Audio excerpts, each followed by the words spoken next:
شیخ طریقت امیر اہل سنت حضرت علامہ مولانا محمد الیاس عطار قادری مدظ العالی کی جانب سے اس ہفتے کا عطا کردہ رسالہ امیر اہل سنت سے محبت رسول کے بارے میں 14 سوال جواب۔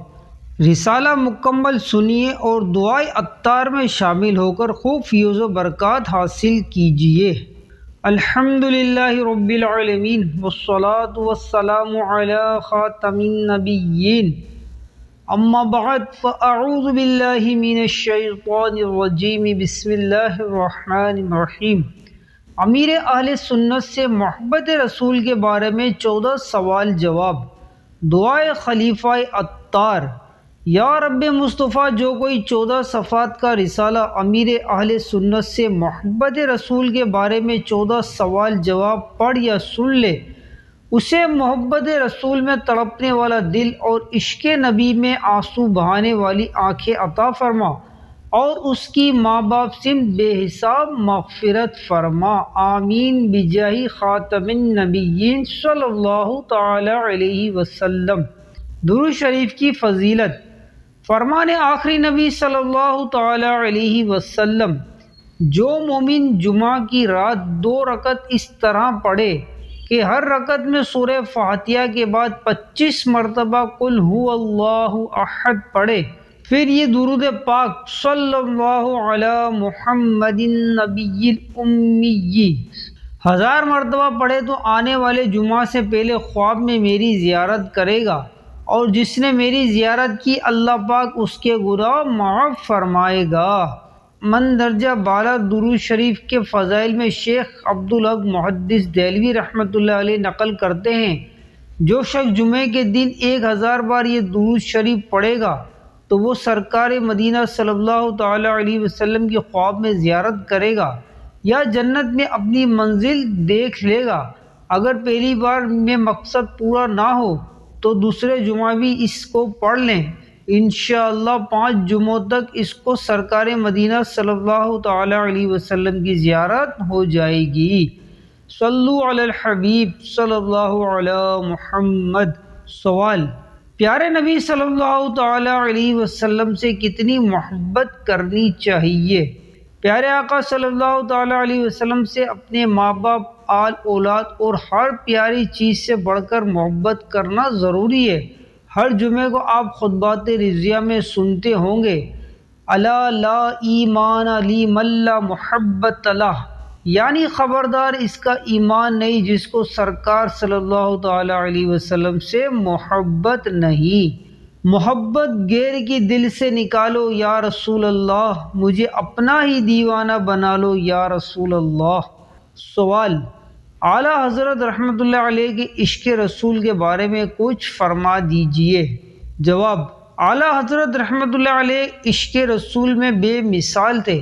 اگر کسی کو تھوڑی بہت سمجھ پڑتی ہو تو وہ اعلیٰ حضرت رحمۃ اللہ علیہ کے نعتیہ کلام ہدایت بخشش تھوڑا تھوڑا رٹنا شروع کر دے، انشاءاللہ بہت بڑا عاشق رسول بن جائے گا۔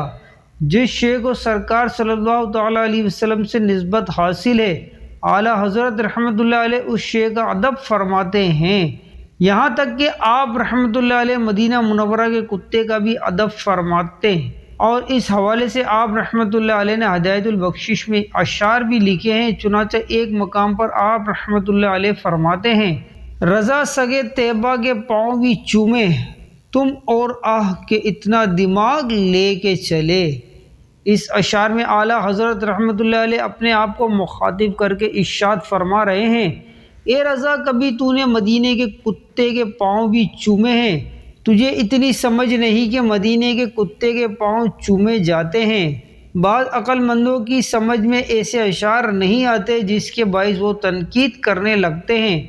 یہ نصیب کی بات ہے، کوئی تنقید کرتا ہے اور کوئی اللہ پاک کے ولیوں کے پیچھے چل کر اپنے لیے جنت کا سامان کرتا ہے۔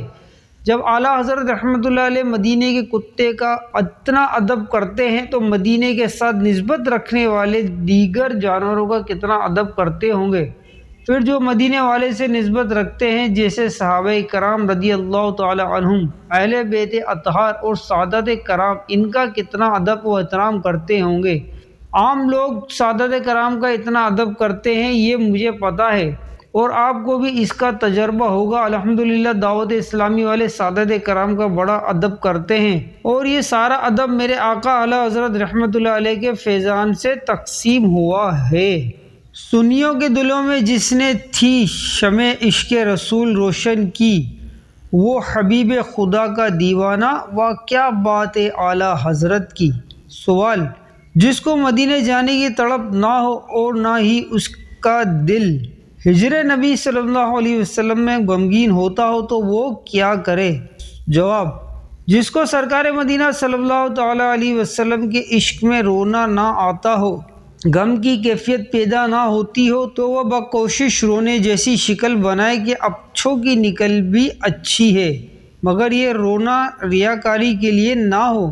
جو آقا صلی اللہ تعالیٰ علیہ وسلم ہمارے غم امت میں آنسو بہاتے ہیں، ہمیں یاد فرماتے رہے۔ جب دنیا میں تشریف لائے پیدا ہوتے ہی رب حبلی امتی، یعنی اے اللہ میری امت مجھے بخش دے، مجھے دے دے، مجھے بھیبا کر دے، جن کے لبوں پر تھا اس آقا صلی اللہ تعالیٰ علیہ وسلم نے معراج میں بھی امت کو یاد کیا۔ جب قبر انور میں تشریف لے گئے تب بھی ہونٹ مبارک ہل رہے تھے، کان قریب کر کے سنا گیا تو امتی امتی یعنی میری امت فرما رہے تھے۔ آج بھی امتی امتی فرما رہے ہیں۔ بعض اوقات بندے کے کان بجتے ہیں تو اس وقت درود شریف پڑھنا مستحب ہے۔ اعلیٰ حضرت رحمۃ اللہ علیہ نے لکھا کہ یہ سرکار صلی اللہ تعالیٰ علیہ وسلم کی امتی امتی فرمانے کی آواز ہے۔ بسا اوقات یہ آواز جس کو رب چاہتا ہے اس کو سنائی دیتی ہے۔ اس کی ایک علامت یہ ہے کہ اس کے کان بجتے ہیں، لہذا اس وقت درود شریف پڑھا جائے۔ جو آقا صلی اللہ تعالیٰ علیہ وسلم ہمیں اتنا یاد فرمائیں، میزان عمل پر اپنے گناہگار امتیوں کی نیکیوں کے پلڑے کو بھاری بنائیں، اور جب پل صراط سے غلام گزرے تو اس وقت سجدے میں جا کے رب سلم امتی یعنی اے پروردگار میری امت کو سلامتی سے گزار کی دعا فرما دیں اور شفاعت فرمائیں۔ اب ایسے آقا صلی اللہ تعالیٰ علیہ وسلم کی محبت دل میں کیوں نہ پیدا ہوگی؟ اس طرح ان باتوں کو اور حضور صلی اللہ علیہ وسلم کے رونے کو یاد کریں، انشاءاللہ دل میں عشق کی کیفیت پیدا ہوگی اور رونے کی بھی کیفیت بن سکے گی، جیسا کہ مولانا حسن رضا خان رحمۃ اللہ علیہ کا دل پر چوٹ کرنے والا یہ اشعار ہے۔ ہائے پھر کھندا بیجا میرے لب پر آیا، ہائے پھر بھول گیا راتوں کا رونا تیرا۔ کھندا بیجا معنی فضول ہنسی، لب معنی ہونٹ، یعنی مولانا حسن رضا خان رحمۃ اللہ علیہ اپنے آپ کو مخاطب کر کے فرما رہے ہیں، افسوس میری فضول ہنسی نکل گئی۔ یا رسول اللہ صلی اللہ علیہ وسلم، آپ ہم امتیوں کے لیے راتوں کو جو روتے رہیں، میں وہ بھول گیا، غفلت کا شکار ہو گیا کہ میں فضول ہنس رہا ہوں۔ یہ بھی یاد کرنے کا ایک انداز ہے۔ اس کے علاوہ عاشقان رسول کی صحبت میں بیٹھے، 72 نیک اعمال پر عمل کرے اور عاشق رسول کے ساتھ مدنی قافلوں میں سفر فرمائیں۔ انشاءاللہ عشق رسول میں رونے والی خوبی نصیب ہو جائے گی۔ اللہ پاک ہم سب کو پیارے محبوب صلی اللہ علیہ وسلم کی یاد میں رونے والی آنکھیں عطا فرمائے، آمین بجاہ خاتم النبیین صلی اللہ تعالیٰ علیہ وسلم۔ یاد نبی پاک میں روئے جو عمر بھر، مولا مجھے تلاش اسی چشم تر کی ہے۔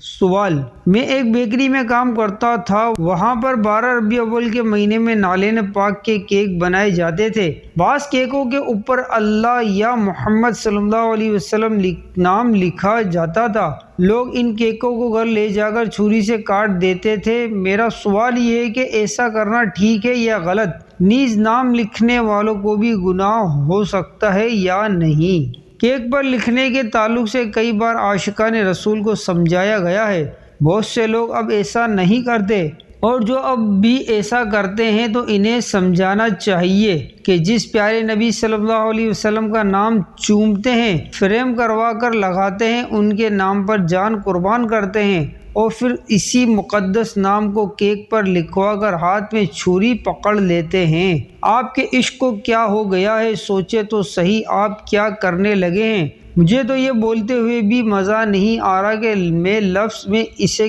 بیان کروں۔ پھر یہ نالین پاک جو ہم سر پر لگاتے ہیں اور تمنا کرتے ہیں، جو سر پہ رکھنے کو مل جائے نالین پاک کے حضور، تو پھر کہیں گے ہاں تاجدار ہم بھی ہیں۔ نقش نالین پاک کی عظمت پہ قربان عاشقان رسول خوب سمجھ سکتے ہیں کہ نالین پاک کی کتنی شان و عظمت ہے، لیکن پھر نہ جانے بعض کو کیا ہو جاتا ہے کہ اسے کیک پر بنا کر ہاتھ میں چھڑی پکڑ لیتے ہیں۔ ایسا کرنا بے ادبی ہے، لہذا اس بے ادبی سے بچنا چاہیے کہ با ادب با نصیب۔ سوال: مدری چینل پر آپ کے مکہ مکرمہ اور مدینہ منورہ کی حاضری کے مناظر تو ہم نے دیکھے ہیں، مگر معجزہ شریف پر آپ کی حاضری کے مناظر نہیں دیکھے، اس حوالے سے کچھ ارشاد فرما دیجئے۔ جواب: کافی سال ہوئے میں نے معجزہ شریف پر حاضری نہیں دی، کیونکہ میں نے اپنے آپ کو اس قابل نہیں سمجھا کہ میں وہاں روبرو حاضر ہو جاؤں، تو یوں ہر ایک کا اپنا اپنا ذوق ہوتا ہے۔ معجزہ شریف پر حاضری نہ دینے والے بزرگ، مشہور سنی عالم دین اور عاشق رسول حضرت علامہ یوسف نبہانی رحمۃ اللہ علیہ، جو کہ سیدی قطب مدینہ رحمۃ اللہ علیہ کے دور کے بزرگ ہیں، ان کے بارے میں حضرت علامہ محمد شریف کولٹلوی رحمۃ اللہ علیہ فرماتے ہیں کہ میں مسجد نبوی شریف کے دروازے پر باب السلام پر ایک نورانی چہرے والے بزرگ کو دیکھتا تھا۔ ایک بار میں نے ان بزرگ سے ملاقات کی اور اپنا تعارف کروا کر پوچھا، آپ صرف یہاں نظر آتے ہیں، میں نے آپ کو معجزہ شریف پر جاتے کبھی نہیں دیکھا۔ انہوں نے فرمایا، یہ سرکار صلی اللہ تعالیٰ علیہ وسلم کا کرم ہے کہ مجھے اپنے دروازے تک آنے کی اجازت دے دی ہے، اور میں دروازے میں پہنچ گیا ہوں۔ پھر معجزہ شریف پر اس لیے نہیں آتا کہ کتے کا کام گھر کے دروازے پر پہرا دینا ہوتا ہے، وہ گھر کے اندر نہیں جاتا۔ یوں انہوں نے عشق بھرا جواب دیا۔ سوال: یہ خواہش کرنا کہ آپ صلی اللہ علیہ وسلم کی طرح میری عمر 63 سال ہو۔ جواب: برابری کی خواہش نہ کریں، تھوڑی کم کی کریں۔ میں نے بھی یہ خواہش کی تھی اور بارہا اس کا اظہار بھی کیا تھا۔ میں اب وہ عمر گزار چکا ہوں جو مالک کی مرضی، خواہش کرنے میں کیا جاتا ہے، یہ عشق و محبت کی بات ہے۔ سوال: عشق رسول کے ساتھ جینے کا کیا مطلب ہے؟ جواب: انسان کو ماں باپ سے محبت ہوتی ہے اور ہونی بھی چاہیے، اس طرح اولاد سے بھی محبت ہوتی ہے جب ہی اسے کما کر کھلاتے ہیں، عید کے دن اچھے اچھے اور قیمتی کپڑے پہناتے ہیں، اس کی دوا دارو یعنی علاج معالجہ کا انتظام کرتے ہیں، گویا اپنا سب کچھ اولاد کے لیے قربان کر دیتے ہیں، تو اللہ کے پیارے حبیب صلی اللہ تعالی علیہ وسلم سے بال بچوں، ماں باپ، اپنے مال اور دنیا کی ہر چیز سے زیادہ محبت کرنی چاہیے۔ جب ہم اپنی آل اولاد کے لیے اتنا کچھ کرتے ہیں تو سرکار صلی اللہ تعالی علیہ وسلم کو خوش کرنے کے لیے کیا کیا کرنا چاہیے؟ محبت جب بڑھتی اور بہت زیادہ ہو جاتی ہے تو اسے عشق کہا جاتا ہے۔ ہمیں عشق رسول پہ زندگی گزارنی چاہیے، اور عشق رسول کا اعلیٰ درجہ یہی ہے کہ آپ صلی اللہ تعالی علیہ وسلم کا انداز اور آپ کے طور طریقے اپنائے جائیں، آپ کے نقش قدم اور آپ کی سنتوں پر چلا جائے، آپ کے احکامات پر عمل کیا جائے۔ جیسا آپ صلی اللہ علیہ وسلم نے نماز کا حکم دیا تو نماز پڑھیں، روزوں کا ارشاد فرمایا تو روزے بھی رکھیں، گناہوں سے بچنے کا فرمایا تو گناہوں سے بچتے رہیں، اچھے اخلاق اور اعلیٰ کردار کے ساتھ زندگی گزاریں۔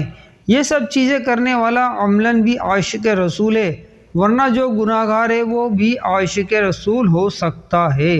سوال: سرکار مدینہ صلی اللہ تعالی علیہ وسلم کی مبارک اونٹنی کے ساتھ رضی اللہ تعالی عنہا لکھ سکتے ہیں؟ جواب: ماشاءاللہ، بڑا دلچسپ سوال ہے۔ پیارے آقا صلی اللہ تعالی علیہ وسلم کی مبارک اونٹنی کا نام قصوہ تھا۔ یہ بڑی عاشق رسول اونٹنی تھی۔ جب پیارے آقا صلی اللہ تعالی علیہ وسلم کی ظاہری وفات ہوئی تو اس اونٹنی نے چارہ کھانا چھوڑ دیا تھا، نہ کھاتی تھی نہ پانی پیتی تھی۔ اس طرح بھوکی پیاسی رہ کر اس نے غم مصطفیٰ میں جان دے دی۔ جانور مکلف اور شریعت کے پابند نہیں ہوتے، نہ انہیں گناہ ملتا ہے نہ ہی ثواب ملتا ہے۔ رضی اللہ تعالی عنہ دعا ہے، اس کا معنی ہے اللہ ان سے راضی ہو۔ زیادہ تر یہ جملہ صحابہ کرام رضی اللہ تعالی عنہم کے ساتھ بولا جاتا ہے۔ ولی کے نام کے ساتھ بولنے میں بھی کوئی حرج نہیں ہے۔ اس صورت میں اس جملے کا معنی ہوگا اللہ ان سے راضی ہو۔ صحابہ کرام رضی اللہ تعالی عنہم اگرچہ جنتی ہے لیکن پھر بھی ان کے لیے دعائے مغفرت کرنے میں حرج نہیں ہے، بلکہ قرآن کریم میں اس کا ذکر ہے۔ جانوروں کے ساتھ رضی اللہ تعالی عنہ نہیں بولا جاتا۔ اگر کوئی بولے گا تو لوگ اس کا مذاق اڑائیں گے، ہنسیں گے، یعنی الجھن کا شکار ہوں گے اور تعجب کریں گے۔ ایسا کوئی کام شریعت کو پسند نہیں جو لوگوں میں خواہ مخواہ بحث کا موضوع بنے۔ ان باتوں سے بچنا چاہیے جو کانوں کو بری لگے، اس طرح مسائل کھڑے ہوتے ہیں۔ سوال: دل میں عشق رسول کیسے بڑھایا جا سکتا ہے؟ جواب: سرکار صلی اللہ تعالیٰ علیہ وسلم پر کثرت سے درود پاک پڑھنا عشق رسول بڑھانے کا بہترین ذریعہ ہے۔ مزید یہ کہ آپ صلی اللہ تعالیٰ علیہ وسلم نے جو ہم پر احسانات کیے ان کو یاد کرتے رہیں، یہ بھی محبت میں اضافہ ہوتا ہے کہ ہمارے پیارے آقا صلی اللہ تعالیٰ علیہ وسلم امت کی بخشش کے لیے رویا کرتے تھے۔ حالانکہ کون دوسروں کے لیے روتا ہے، ہمارے آقا صلی اللہ علیہ وسلم اپنے لیے نہیں روتے تھے بلکہ ہمارے لیے روتے تھے۔ انشاءاللہ قبر میں بھی ان کا ساتھ ملے گا۔ ان کا کرم شامل حال رہا تو نظام جلوہ بھی دکھائیں گے، یہاں تک کہ قیامت کے دن پل صراط سے امت گزر رہی ہوگی اور یہ بارگاہ خداوندی میں رب سلم عرض کر رہے ہوں گے، یا اللہ میری امت کو سلامتی سے گزار دے۔ جہاں اعمال تولے جا رہے ہوں گے وہاں بھی پیارے آقا صلی اللہ علیہ وسلم اپنے غلاموں کی نیکیوں کا پلہ بھاری بنا رہے ہوں گے، وہاں بھی دعائیں ہو رہی ہوں گی، اس طرح شفاعت فرمائیں گے۔ یوں سرکار صلی اللہ علیہ وسلم کے احسانات اتنے ہیں کہ ہم گن ہی نہیں سکتے۔ ان احسانات کو یاد کرتے رہنے سے بھی محبت بڑھتی چلی جائے گی۔ برادران اعلیٰ حضرت مولانا حسن رضا خان فاضل بریلوی رحمۃ اللہ علیہ کا ایک اشعار ہے: شکر ایک کرم کا بھی ادا ہو نہیں سکتا، دل تم پہ فدا، جان حسن تم پہ فدا ہو۔ سوال: اس اشعار کی وضاحت فرما دیجئے۔ جسے مل گیا غم مصطفیٰ اسے زندگی کا مزہ ملا، کبھی سیل عشق رواں ہوا، کبھی آہ دل میں دبی رہی۔ جواب: اس اشعار کا مطلب یہ ہے کہ جسے سرکار مدینہ صلی اللہ علیہ وسلم کا عشق مل گیا اسے غم مصطفیٰ مل گیا، گویا اسے زندگی کا مزہ مل گیا، کیونکہ عشق رسول کی زندگی ہی اصل زندگی ہے۔ کبھی محبت مصطفیٰ میں آنکھوں سے آنسو روانہ ہو گئے اور کبھی آنسو نہیں نکلے، لیکن وہ محبت دل میں ہی دبی رہی۔ مولانا حسن رضا خان رحمۃ اللہ علیہ فرماتے ہیں: اے آہ میرے دل کی لگی نہ بجھی، کیوں تو نے دھواں سینہ سوزا سے نکالا؟ یعنی آہ باہر نکلی تو ٹھنڈک ہو گئی، تو اے آہ تو کیوں باہر نکلی؟ اگر باہر نہ نکلتی تو اور بھڑکتی۔ پھر کہتے ہیں عشق میں جلتے ہوئے سینے سے تو نے دھواں کیوں نکال دیا؟ اگر دل جلتا رہتا تو اس کا لطف اپنا تھا۔ سوال: انسان کس طرح سرکار دو عالم صلی اللہ علیہ وسلم کا محب بن سکتا ہے؟ جواب: جس سے محبت بڑھانی ہو اس کی خوبیاں معلوم کرے۔ ہمارے پیارے آقا صلی اللہ تعالیٰ علیہ وسلم عطا الہی سے تمام خوبیوں کے جامع ہیں۔ آپ صلی اللہ علیہ وسلم کی اتنی خوبیاں معلوم ہوگی اتنا ہی عشق رسول بڑھتا چلا جائے گا، لہذا سیرت کا مطالعہ کریں اور آپ صلی اللہ علیہ وسلم کی دین کی خاطر دی جانے والی قربانیوں نیز امت پر آقا صلی اللہ علیہ وسلم کے شفقت کے انداز کی معلومات حاصل کریں۔ انشاءاللہ عز و جل عشق رسول بڑھے گا۔ مزید یہ کہ درود شریف کی کثرت کریں۔ سرکار اعلیٰ حضرت رحمت اللہ علیہ نے ایک نسخہ یہ بھی بیان فرمایا ہے: خوش الحاق کاری سے قرآن کریم کی تلاوت سننے سے اللہ پاک کی محبت بڑھتی ہے، اور خوش الحاق نعت خواں سے نعت شریف سننے سے عشق رسول میں اضافہ ہوتا ہے۔ نعتیں بھی وہ سنیے جو شریعت کے مطابق ہو، جیسے اعلیٰ حضرت رحمت اللہ علیہ ایسے عاشق رسول ہیں کہ آپ کے قلم سے نکلا ہوا ہر مصرع بلکہ ہر لفظ عشق رسول میں ڈوبا ہوا ہوتا ہے۔ ایسوں کا کلام سننے سے دل میں عشق بڑھے گا، یہاں تک کہ سمجھ میں بھی نہیں بھی آئے تب بھی دل مطمئن رہے گا کہ ان کا کلام شریعت کے مطابق ہے۔ پلے پڑے یا نہ پڑے جھومے جاؤ، یہ بھی ان کا انداز بتا رہا ہوں جو سرکار اعلیٰ حضرت رحمت اللہ علیہ سے واقف ہے۔ عام طور پر دوسروں کے کلام میں یہ بات نہیں ہوتی۔ برادر اعلیٰ حضرت شہنشاہ سخن مولانا حسن رحمۃ اللہ علیہ، شہزادہ اعلیٰ حضرت اور حضور مفتی اعظم ہند مولانا مصطفیٰ رضا خان رحمۃ اللہ علیہ اور دیگر علماء اہل سنت کے لکھے ہوئے کلام پڑھنے سننے سے بھی انشاءاللہ عشق رسول میں اضافہ ہوگا۔ سوال: گستاخی رسول پر مشتمل ویڈیو دیکھنا اور آگے بھیجنا کیسا؟ گستاخی رسول پر مشتمل خاکوں اور ویڈیو کو نہ دیکھنا چاہیے، نہ ہی دوسروں کو بھیجنا چاہیے۔ الحمدللہ میں نے بھی آج تک کسی ایسی ویڈیو نہ دیکھی ہے، نہ دیکھنے کی کوشش کی ہے۔ ذرا سوچئے تو صحیح، اگر کوئی ہمارے ماں باپ کے کارٹون یا نازیبا خاکے بنائیں تو کیا ہم اسے دیکھنا گوارا کر سکتے ہیں؟ ہرگز نہیں۔ پھر پیارے آقا صلی اللہ تعالیٰ علیہ وسلم، جن پر ہماری نسلیں، ہمارے آبا و اجداد سب قربان، حضور صلی اللہ علیہ وسلم کے گستاخانہ خاکوں پہ مشتمل ویڈیو دیکھنا اور دوسروں کو بھیجنا ہمارا عشق کیوں کر گوارا کر سکتا ہے؟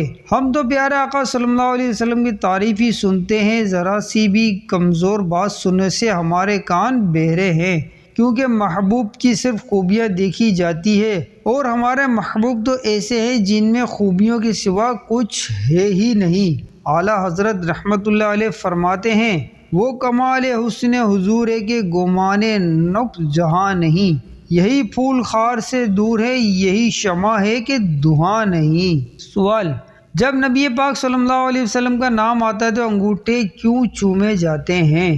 جواب: نبی پاک صلی اللہ علیہ وسلم کے نام پر انگوٹھے چومنا جائز ہے، اس میں کوئی حرج نہیں۔ خصوصاً اذان میں انگوٹھے چومنے کی مختلف روایتیں موجود ہیں۔ یہ ایسی بات ہے کہ جن پر دلیل پیش کرنے کی ضرورت ہی نہیں۔ جب بچے پیارے لگتے ہیں تو انہیں چوم لیا جاتا ہے۔ قرآن پاک ہمیں پیارا لگتا ہے، اسے چوم لیا جاتا ہے۔ یوں ہی ماں باپ اور علماء کے ہاتھ پاؤں چومے جاتے ہیں۔ اس وقت یہ بات ذہن میں نہیں آتی کہ اس کی کیا دلیل ہے۔ پیارے آقا صلی اللہ علیہ وسلم کے نام پر انگوٹھے چومنے پر شیطان وسوسہ ڈالتا ہے کہ اس کی کیا دلیل ہے۔ اعلیٰ حضرت رحمت اللہ علیہ نے اس موضوع پر ایک رسالہ بنام منیر عینی فی حکم تقبیل الابہامین لکھا ہے، جس میں انگوٹھے چومنے پر کئی دلائل موجود ہیں۔ نیز نماز کے احکام میں ایک رسالہ بنام فیضان اذان بھی لکھا ہے، جس میں انگوٹھے چومنے پر کچھ دلائل موجود ہے۔ یعنی جو اس شریعت کے دائرے میں ہو، ایسا عشق کرنے والے آگے نکل گئے۔ اس سے آج کل کے صوفیہ نما مراد نہیں، جو فقیر بن کر نشہ کرتے ہیں اور کہتے ہیں ہم پہنچے ہوئے ہیں، ہم عاشق لوگ ہیں۔ ایسے لوگ صرف شیطان کے عاشق ہوتے ہیں، کیونکہ جو رسول اللہ کا عاشق ہوگا وہ کبھی بھی شریعت کی خلاف ورزی نہیں کرے گا۔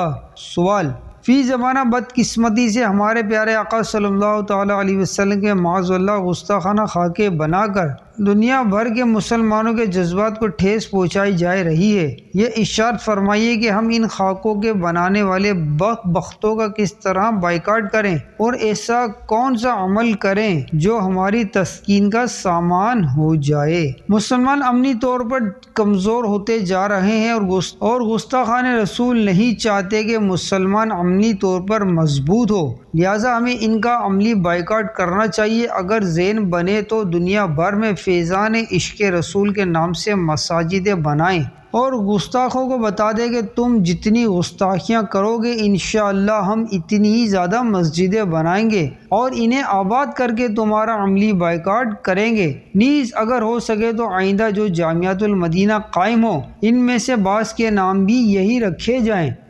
چونکہ تمام جامعات کے اگر ایک ہی نام رکھے جائیں گے تو فرق کرنا دشوار ہوگا، لہذا مجلس نے اپنی صوابدید کے مطابق بعض جامعات کے نام یہ رکھے۔ عموماً جب اس طرح کے دل خراش واقعات پیش آتے ہیں تو مسلمان بڑے پرجوش اور غضبناک ہوتے ہیں۔ ہو سکتا ہے جوش میں آ کر مسجد بنانے کی نیت بھی کر لیں، لیکن بعد میں شیطان کے وسوسوں میں آ کر یہ طرح طرح کے ہیلے بہانے بنا کر محروم رہ جاتے ہیں۔ لہذا نیت کرتے ہی پیسے الگ کر دیں کہ یہ مسجد کے لیے ہوں گے، پھر جب علاقے میں مسجد بنے تو اس میں اپنا حصہ ضرور شامل کریں۔ اللہ پاک گستاخوں کو ہدایت عطا فرمائے کہ وہ گستاخی چھوڑ کر عاشق رسول بن جائیں۔ یاد رہے گستاخ رسول کا اسلام سے کوئی تعلق نہیں، اگرچہ وہ اپنے آپ کو مسلمان کہتا ہو، کیونکہ سرکار صلی اللہ علیہ وسلم کی شان میں ادنی سی گستاخی کرنے والا بھی کافر و مرتد ہے اور اس کا نکاح ٹوٹ جاتا ہے، ہمیشہ جہنم میں رہے گا، اس کی دنیا و آخرت دونوں برباد ہے۔